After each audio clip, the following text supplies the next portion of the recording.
His front jab always reminds me of my front leg fast kick.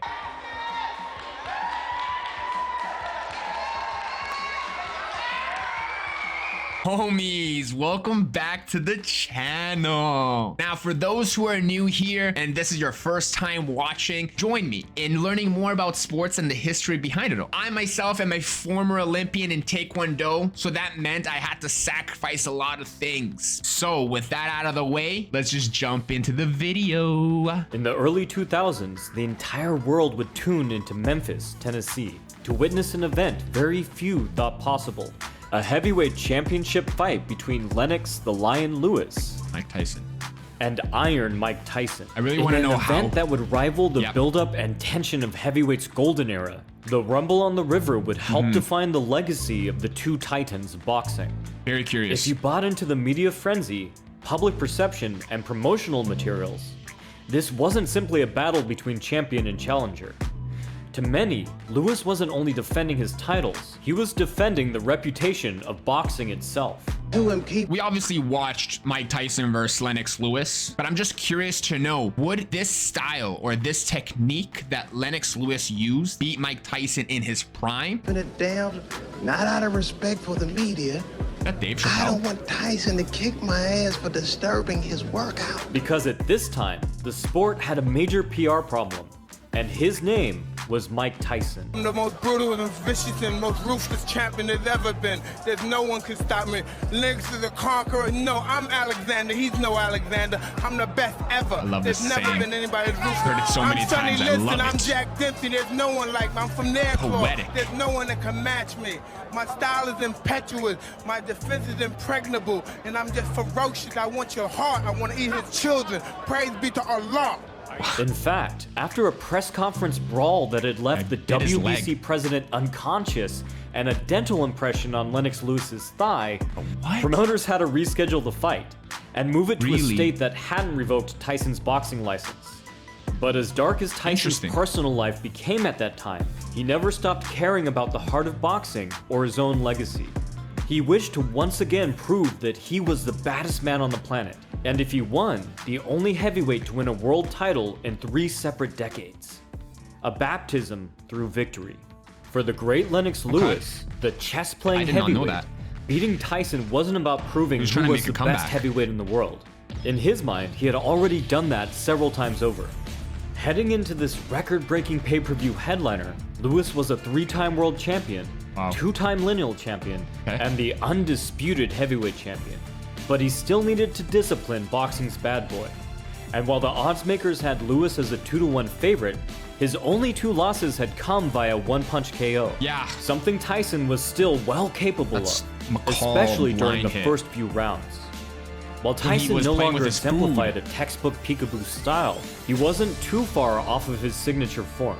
Tyson was an aggressive counterpuncher who forced opponents to the ropes with intense, immediate pressure. As the opponent punched out for space and respect, Tyson avoided the incoming leather with odd-angled head movement that flowed into his offense. Now, if the PeekABoo style was him getting as close as he could and countering, obviously, the movement of the opponent, Lennox Lewis kind of made sure to keep Mike Tyson at a range. Because of his square stance and forward-facing style, Tyson could cover a ton of space while slipping and dipping far to either side, exploding from a crouched position to whip an opponent's chin around that's like an owl. Very The fast. square stance also Jack in the maximized box. power Boom. for a puncher like Tyson, because it meant he could move his weight to either side, supported by quick angular shifts and momentary flashes into southpaw from orthodox. He should have been called Jack in In the other Box words, if Tyson. this was chess, his footwork offered the versatility of the queen, able to move and attack from almost every angle. But was his footwork the same when it was fighting Against Lennox the Lewis? That's what I 6'5", want to know. 250-pound chess-playing heavyweight, who built on small advantages like Petrosian, Tyson would Yeah, he need uses his every jab. advantage he could get. Because Lennox Lewis wasn't your typical big man in the heavyweight division. While others who possessed his Very size technical. may have relied on power and athleticism alone, Lewis was a refined boxer puncher, I can see that. whose outside style revolved around an incredibly versatile jab. Yeah. When I see Lennox Lewis fight, his front jab always reminds me of my front leg fast kick.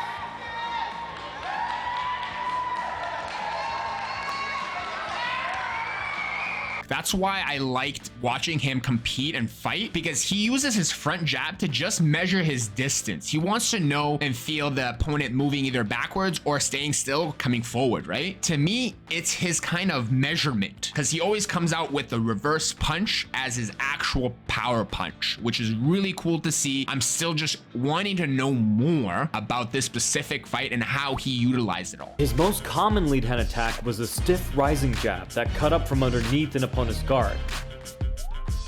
But he also threw a swatting jab that could rip away an opponent's gloves just long enough to slip in some damage.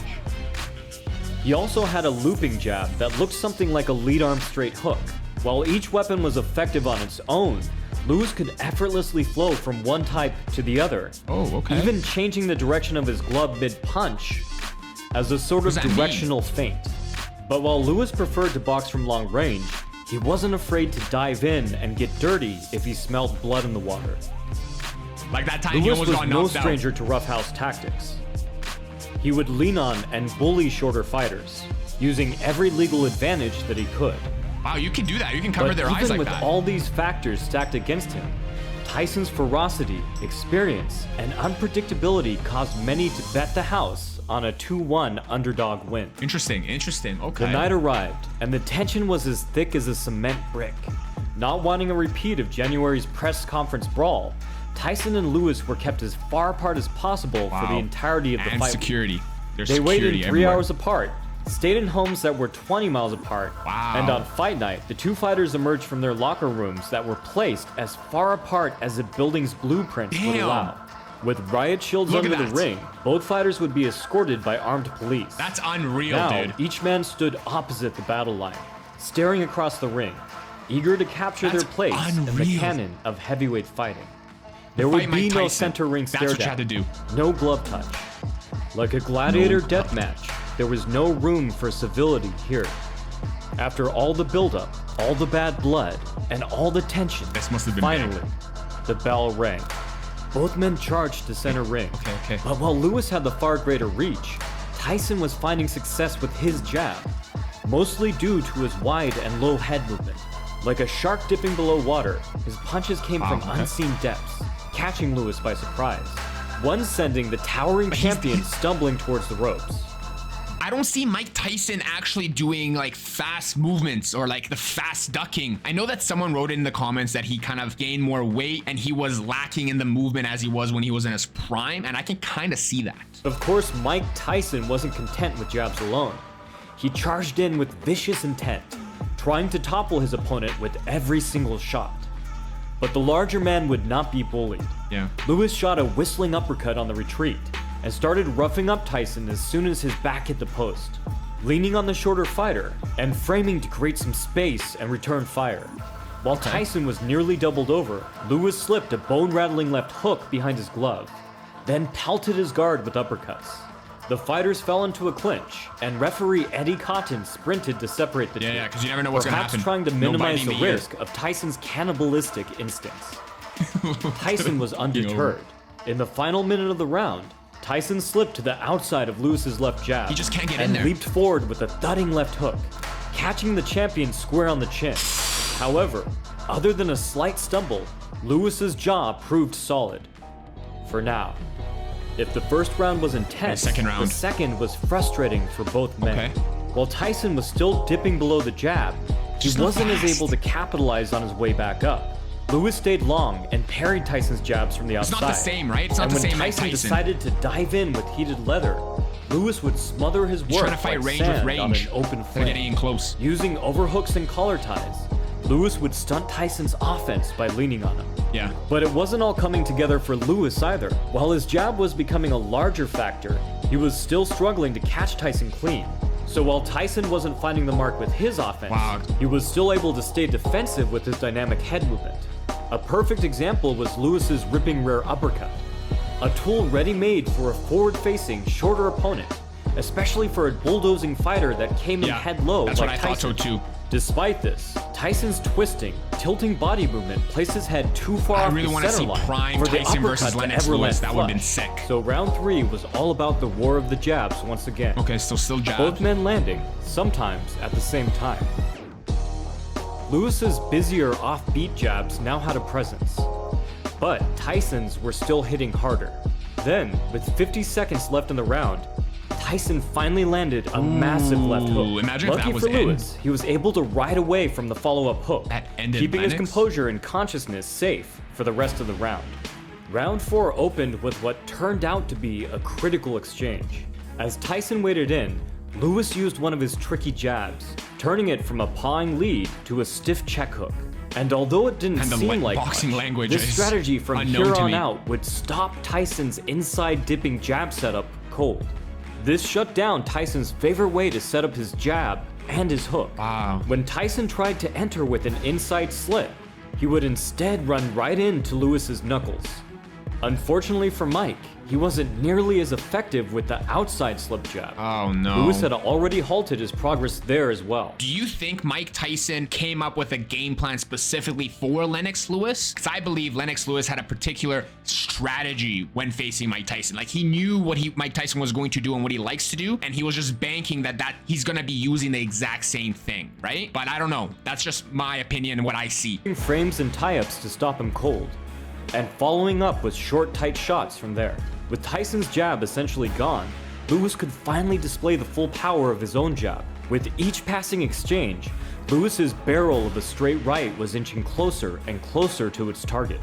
With less than 20 seconds left in the round, Lewis sailed a right straight through Tyson's guard with crushing force.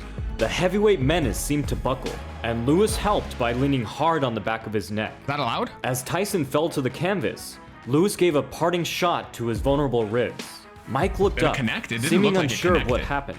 The referee ruled it a slip and deducted a point from Lewis. Ironically, if Lewis hadn't continued his roughhousing ways, he may have knocked Tyson out with follow-up damage. Instead, he was leaving the round 1 point short. In Lewis's corner, the legendary trainer Emmanuel Stewart was incensed. A Screaming at legendary Lewis trainer. and slapping his chest, Stewart scolded his fighter for letting Tyson off the hook and not chasing a finish. Love it. Ending the break with the shout of, "Set it lion up, finish. the man is finished." In the 5th, Lewis finally unleashed the full power of his extraordinary jab, and it completely and totally dismantled Tyson's PeekABoo head movement, turning the monster of heavyweight folklore into a clumsy apparition of his former self. Don't say Lewis that. kept his jabs half extended, and though it limited his potential power, it also shortened the time it took to travel. I can't believe that's what he would say about Mike Actually, Tyson. I've actually moved you closer to the target. Right. So you're closer to the target now, so it has a shorter distance to go. That's really, really fascinating. In Taekwondo, our front leg controls the distance of our back leg kicks, and our back leg controls the distance of our front leg kicks. So this is why I like Lennox Lewis. It reminds me of the technical aspect of Taekwondo kicking and why you're using your front leg and why you would use your back leg when kicking. Very cool, very interesting clip as well. This let Lewis pump out jabs like an annoying cloud of angry He had his gnats. reach, the This reach. piled up damage, but more importantly, it disrupted Tyson's timing, halting him midway through all of his movements and setups. But this still wouldn't have been possible without the Very many smart. varied angles of Lewis's jab. Each time Tyson dipped down, he found a glove rising to meet him. Each time he ducked inside, a looping jab would find his Height temple. advantage. Each time he ducked outside, a backhand would knife across. Moving into the 6th round, this trend would not only continue, but compound. Lewis's Mike Tyson uppercut, down, yeah. which had only skimmed and nipped at Tyson until now, also started to cause some serious damage. Now Lewis started building off of his jab, finally unleashing his tremendous power shots. Even as Lewis landed another crunching right hand, this one wicking the sweat from Tyson's head, Tyson almost landed an immediate follow-up hook. Man, it's so sad Tyson to just was see always him just dangerous, get but beat like Lewis this, was man. done with caution. In the want 7th, prime he stood Tyson. toe-to-toe, planting his feet to deliver a torrential downpour of heavy leather. The increase in volume paid off, because even if Tyson skillfully evaded 1 or 2 punches, Lewis could usually land the 3rd or 4th. The whole trick to Tyson's head movement was that it threatened tremendous counters. Wow, But with yeah, there Lewis's you go. ability to punish and stifle the PeekABoo head movement, the threat was gone. So the assassin stood tall, Then his confidence sat goes back, down after and nothing's comfortably working. picked his shots as they came. Sensing the fight slipping away, Oh, no. Tyson charged out in the 8th. If this was his final stand, he would make it count. Relying on a puncher's chance, he did all he could to stack the odds in his favor. But Lewis kept sailing back to safety, keeping his chin far away from the desperate haymakers of his staggering opponent, until he finally decided to take one of Tyson's invitations. His first counter uppercut missed, but a quick tie set up a second off the lead hand. Tyson's head whipped back, his knees buckled, and he nearly sank to the canvas. I hate watching it like While the this, standing man. 8-count rule was not in effect, the ref mercifully called one anyways.